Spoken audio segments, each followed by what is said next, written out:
गांव में रहने वाली करुणा की शादी को लगभग 8 साल ही हुए थे जब उसका पति उसे और उसके दोनों बच्चों को छोड़कर इस दुनिया से चला गया। घर की जिम्मेदारी अब करुणा पर आ गई। उसकी एक 8 साल की बेटी राधा और 6 साल का बेटा सुधीर था। बिन बाप के बच्चों को उसने बड़े लाड प्यार से पाला था। वो बड़ी दयालु थी। उससे जितना बन पाता उससे वो गरीबों को कुछ न कुछ दान पुण्य करती रहती थी। वो लोगों के घरों में काम करके अपने दोनों बच्चों का पालन पोषण करती है। जब भी छुट्टी वाला दिन होता तो करुणा अपने हाथों से मोमोज बनाकर अपने दोनों बच्चों को खिलाती। एक रोज, वाह माँ, ये मोमोज तो बड़े ही अच्छे हैं। सचमुच माँ, तुम्हारे हाथों में तो जादू है, जादू। मजा आ गया। माँ थोड़े और दो ना। हाँ हाँ, ये लो। मोमोज की खुशबू सूंघकर अब आस पड़ोस के और भी बच्चे वहां आ जाते हैं। काकी हमें भी दो ना मोमोज। हाँ काकी, हमें भी खाने हैं। अच्छा तो तुम दोनों यहाँ बैठ जाओ, मैं अभी तुम दोनों को मोमोज देती हूँ। करुणा ने उन दोनों बच्चों को भी मोमोज दिए। वो बच्चे भी स्वादिष्ट मोमोज खाकर बहुत खुश हुए। फिर राधा बोली, माँ आप तो अपनी मोमोज की दुकान ही खोल लो, देखना खूब बिक्री होगी, और थोड़ी दाम कम रखना तो देखना खूब सारे लोग आएंगे खाने। बच्चों की वही बात करुणा को जंच गई और उसने हवेली का काम छोड़कर एक ठेला खरीद लिया और उसमें मोमोज बनाकर बेचने लगी। उसने सिर्फ 20 रुपए के हिसाब से मोमोज बेचना शुरू कर दिया, जिससे उसे अच्छी खासी बिक्री होने लगी। अब उसने दोनों बच्चों को अच्छे स्कूल में पढ़ने डाल दिया। अब करुणा की मोमोज से अच्छी कमाई होने लगी। ऐसे ही वक्त गुजरा। करुणा बूढ़ी हो गई। राधा ने कॉलेज की पढ़ाई पूरी कर ली। अब वो शहर में एक अच्छी नौकरी पर लग गई। करुणा को लगा कि अब उसके अच्छे दिन शुरू होंगे, लेकिन राधा को अपने ही ऑफिस में काम करने वाले लड़के मिहिर से प्यार हो गया और 2 महीने के अंदर ही सबकी रजामंदी से उनकी शादी हो गई। शादी के बाद वो दोनों विदेश में नौकरी करने चले गए और वहीं जाकर बस गए। कुछ समय बाद सुधीर ने भी कॉलेज की पढ़ाई खत्म कर ली। जल्दी लौटना बेटा, ये बूढ़ी अब यहाँ अकेली रह गई। क्या माँ, पहले जाने तो दो, पहले ही टोक दिया। अब सुधीर भी शहर चला गया और करुणा गांव में ही रहकर मोमोज बेचने लगी। लेकिन वक्त के साथ और भी दुकानें खुल गई जिसमें नए नए तरह से मोमोज बनाकर बेचने लगे, जिस कारण अब उसकी दुकान इतनी नहीं चलती। उधर शहर में सुधीर की अच्छी नौकरी लग गई और वो वहीं के ऐशो आराम में खो गया और अपनी माँ को भूल गया। कुछ समय बाद उसने वहीं एक लड़की से शादी भी कर ली और उसके साथ वो वहीं बस गया। करुणा के दोनों बच्चे उससे दूर अपनी अलग दुनिया बसाकर बस गए। बूढ़ी करुणा का काम अब ठीक से नहीं चल रहा था। एक रोज करुणा बहुत धार्मिक स्वभाव की थी।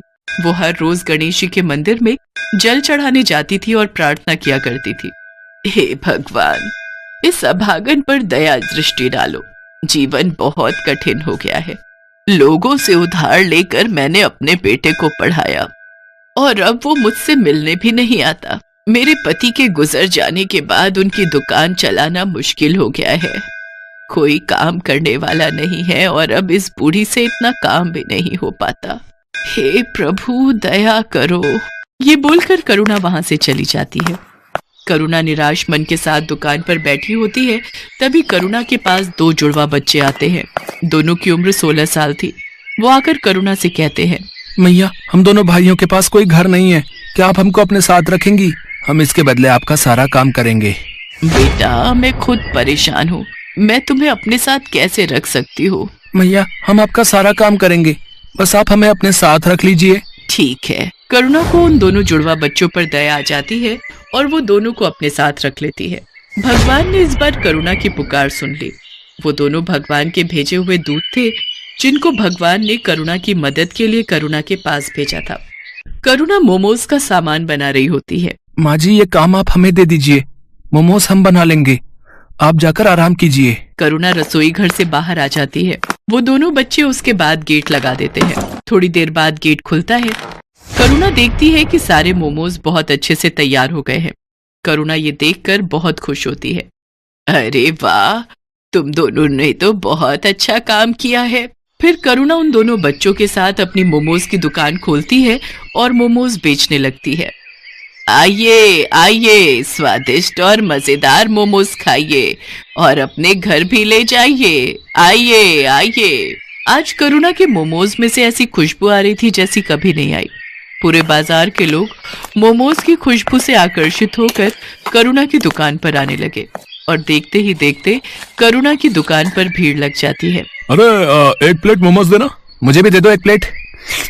अरे वाह वाह वाह, इतने स्वादिष्ट मोमोज तो मैंने आज तक कभी नहीं खाए। आहा, वाह वाह वाह वाह वाह।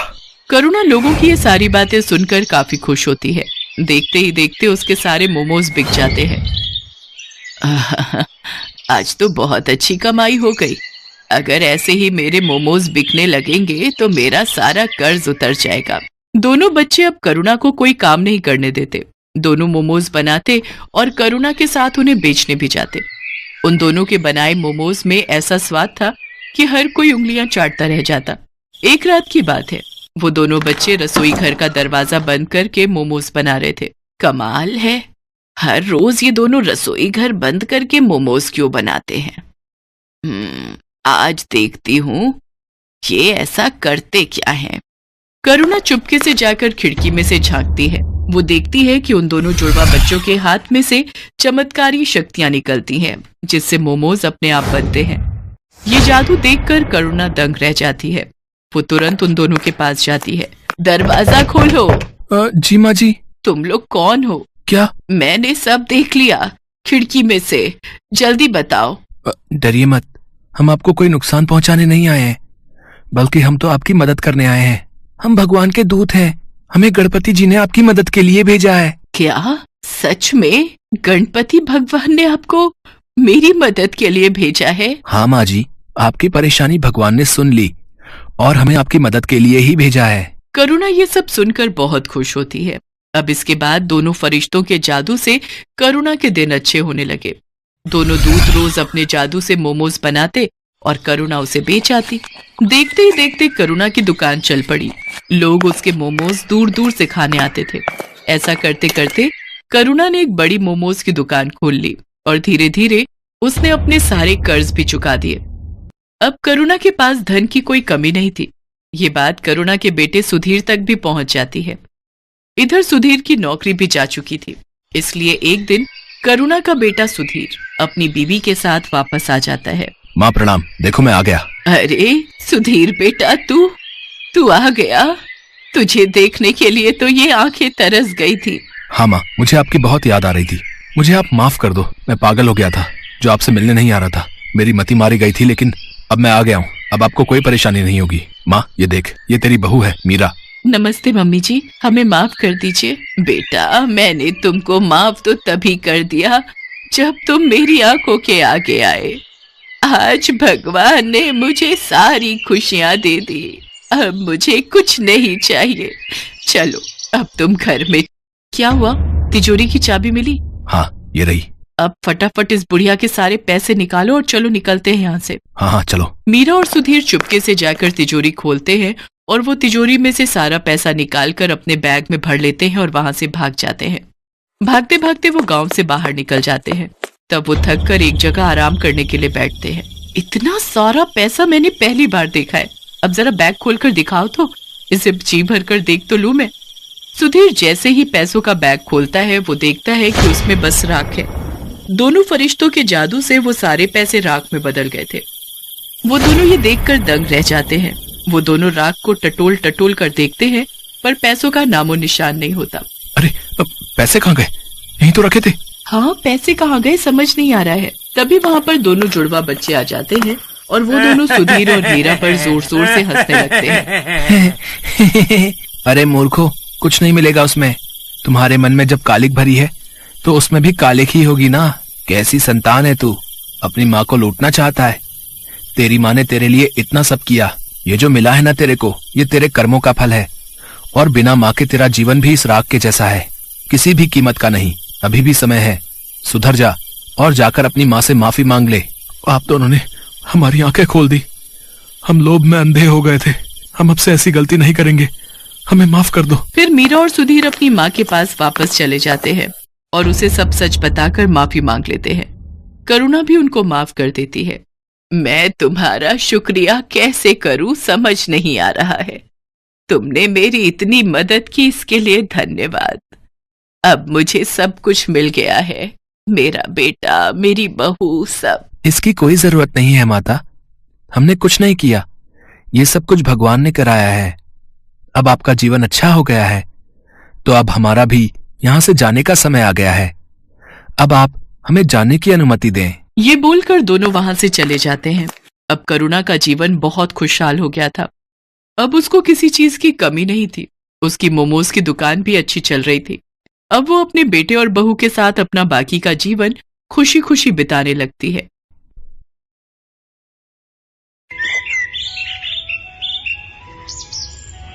लक्ष्मी नाम की बूढ़ी औरत, जिसके चेहरे पर 70 की उम्र में झुर्रियां साफ दिखाई दे रही थीं, पर उत्साह ऐसा मानो 20 बरस की कोई युवा महिला।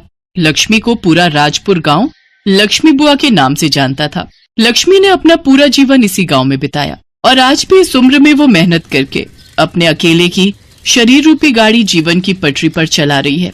लक्ष्मी के पास एक छोटा सा खेत का टुकड़ा है जिस पर वो बढ़िया दानेदार भुट्टे उगाती है और फिर उन भुट्टों को भूनकर गांव में बेचती है। लक्ष्मी के भुट्टे पूरे राजपुर गांव में प्रसिद्ध हैं। जब लक्ष्मी अपने स्वादिष्ट भुट्टे लेकर गांव में निकलती है तो उसके भुने हुए भुट्टों की सुगंध से सभी गांव वाले आकर्षित हो जाते हैं और भुट्टे खाने के लिए लक्ष्मी के पास आ जाते हैं। अरे लक्ष्मी बुआ आ गई। मुझे पता था कि तुम आने वाली हो, इसीलिए मैं पहले ही गांव की सड़क पर खड़ा हो गया। तुम्हारे भुट्टों की खुशबू यहाँ तक आ रही थी ताई। जल्दी से एक गरम गरम भुट्टा सेक दो। हाँ हाँ, अभी देती हूँ। एक साथ 4-5 भून दूंगी और लोगों को भी आने दो। ठंडे भुट्टों में स्वाद नहीं आएगा, गरम गरम खाओगे तो अलग ही आनंद आता है। अरे लगता है मैं नींबू लाना भूल गई। ओहो, अब क्या करूं? तभी एक छोटा सा बच्चा जिसका नाम राजू था वो दौड़ता हुआ आता है। उसके हाथ में एक थैली थी। लक्ष्मी बुआ, ये लो नींबू। मुझे पता था आप घर पर भूल आए होंगे, मैं ले आया। अरे मेरा बच्चा, ओले मेरा लाल, तू मेरा कितना ख्याल रखता है। ये ले, एक बढ़िया गरम गरम भुट्टा तू भी खा ले। ले खा ले। लक्ष्मी इस दुनिया में बिल्कुल अकेली थी। राजू नाम का वो बच्चा लक्ष्मी के पड़ोस में ही रहता था। वो लक्ष्मी से बिल्कुल दादी की तरह प्यार करता था। लक्ष्मी भी राजू को बहुत प्यार करती थी। एक दिन लक्ष्मी को पता चला कि राजू का परिवार शहर में शिफ्ट हो रहा है तो उसे राजू के बिछड़ने का बहुत दुख हुआ। लक्ष्मी बुआ, तुम भी मेरे साथ शहर चलो ना। मैं चला गया तो तुम्हें नींबू कौन ला कर देगा? तुम तो रोजाना ही घर पे भूल आती हो। राजू मेरे बच्चे, मैं तुझे बहुत याद करूंगी। मैं तेरे साथ नहीं जा सकती बेटा, पर तू मुझे बहुत याद आएगा। तू मुझे मिलने आना, आएगा ना? हाँ लक्ष्मी बुआ, मैं तुम्हें मिलने जरूर आऊंगा। और फिर राजू अपने परिवार के साथ शहर चला गया। राजू के जाने के बाद लक्ष्मी को उसकी बहुत याद आती थी। जब वो भुट्टे का टोकरा लेकर घर से निकलती तो उसकी नजर नींबू की थैली पर जाती तो उसकी आंखों में आंसू आ जाते। वो नींबुओं की थैली अपनी टोकरी में रखती और राजू को खूब याद करती। लक्ष्मी बुआ, 2 भुट्टे दे दो। अरे आज तो तुम नींबू लेकर आई हो। अच्छा, वो राजू जो चला गया, वैसे वो कौन सा सगा पोता था तुम्हारा? एक ना एक दिन तो उसे जाना ही था। भले ही वो मेरा सगा पोता नहीं था, पर मुझे बहुत प्यारा था। उसके होने के एहसास से मुझे पोते की कमी महसूस नहीं होती थी। और एक बात ध्यान रखना, कुछ रिश्ते खून के नहीं होते, कुछ रिश्ते दिल से जुड़े होते हैं। हो सकता है राजू भी मुझे उतना ही याद करता हो जितना मैं उसे याद करती हूँ। लक्ष्मी की आंखों में एक बार फिर आंसू आ गए। ऐसे ही दिन महीने बीते और देखते ही देखते 15 साल बीत गए। लक्ष्मी रोजाना की तरह अपने भुट्टे बेचने गांव में निकली तो आज थोड़ा जल्दी में वो नींबू लाना भूल गई।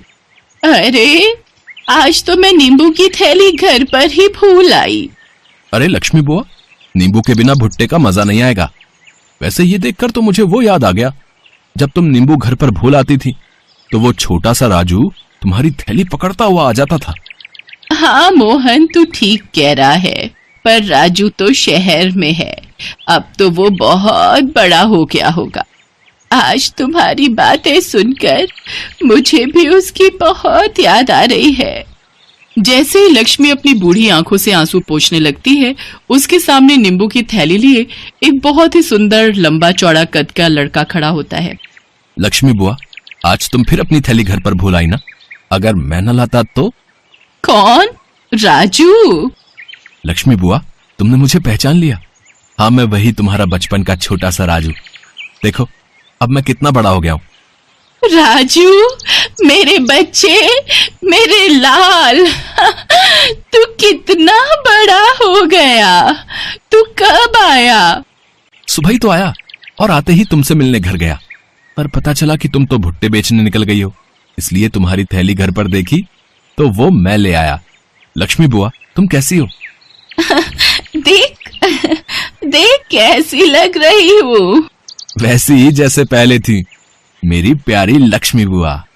और फिर राजू लक्ष्मी के गले से लग जाता है। राजू लक्ष्मी को अपने साथ शहर चलने के लिए मना ही लेता है। लक्ष्मी बुआ, अब मना मत करना, अब तो तुम्हारा राजू अपने पैरों पर खड़ा हो गया है, अच्छी नौकरी करने लगा है, इसलिए वो अपनी लक्ष्मी बुआ को अपने पास रख सकता है। प्लीज मेरे साथ चलो ना। तुमने बहुत गरीबी में दिन काट लिए, बहुत मेहनत कर ली, अकेले जिंदगी को बहुत जी लिया, अब अपने पोते के साथ जिंदगी जीने का वक्त है। लक्ष्मी बुआ, मुझे दादी का प्यार चाहिए, जिसके लिए मैं इतने साल तरसा हूं। तुम तो जानती हो, मेरे अपने दादा दादी तो बचपन में ही गुजर गए, मैंने तुम्हारे रूप में ही दादी को देखा है। लक्ष्मी बुआ, मेरे साथ चलो ना, अपने राजू को अपने लिए कुछ करने का मौका दो। राजू लक्ष्मी को अपने साथ लेकर शहर आ जाता है। जिंदगी के आखिरी पलों में लक्ष्मी ने वो देख लिया जिसकी उसने बरसों से कामना की थी। उसे पोते और बहू का सुख मिला। राजू के माता पिता लक्ष्मी की बहुत इज्जत करते हैं। सच, बहुत कम ऐसे लोग दुनिया में होते हैं जो इस तरह के रिश्तों को निभाते हैं, और ये रिश्ते ही तो सबसे अनमोल बन जाते हैं।